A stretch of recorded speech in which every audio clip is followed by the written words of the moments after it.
chairman of the Jozi Cats, Africa's first gay and inclusive rugby club. Chris, thanks for joining us. How are you today? I'm very good. How are you doing? I can't complain. Let's get right into it. How did Jozi Cats come about? So it started about just over 2 years ago by a group of lads who identified as gay. They wanted a safe space where they could enjoy the game of rugby. So that's pretty much how it happened. What do you mean by the term inclusive? What does that mean? So what inclusive means is that we don't ask people to disclose their sexuality. So the Jozi Cats is for everybody who shares our values.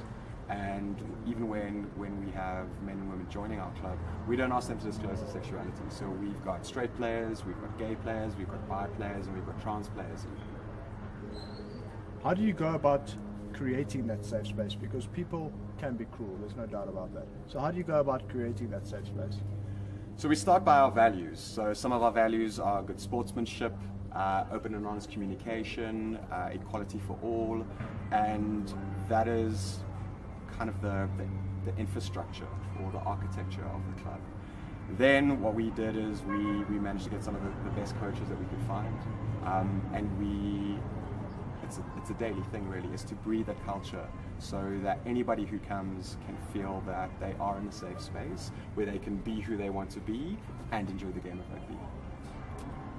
The Jozi Cats played at the Union Cup in Madrid in Spain earlier this year. Talk us through that. So that was an amazing opportunity. So the Union Cup is a European-based rugby contest. Takes place every 2 years, and it's only for clubs in Europe.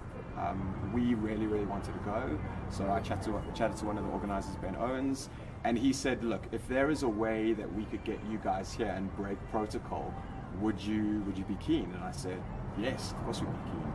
So what we came up with was the idea to have a Jozi Cats World 15. We only had our sponsor, Exclusive Books at the time, said, well, you can take 8 guys. So what we did is we took 8 guys with us. We then partnered with the Madrid Titanes, who were hosting the tournament, and they gave us basically the players that spoke English the best. So we language barrier. Yes. So after sort of like 20 odd hours of flying via Dubai, we landed. We went what we thought was going to be a practice. We travelled for just over an hour to meet the guys. We then trained for 2 hours, and we played like a match. And then we kind of hit the ground running. We played 2 games the next day, 2 games the day after, and we really represented. Like, although we didn't win any of our matches, every single one of the teams that we played, and these are the best inclusive clubs in Europe, said that they don't know when last they had to dig so deep, and that was amazing to see. In fact, our last match that we played against the Amsterdam team, one of our founders actually plays for them, and people just couldn't believe the quality of rugby.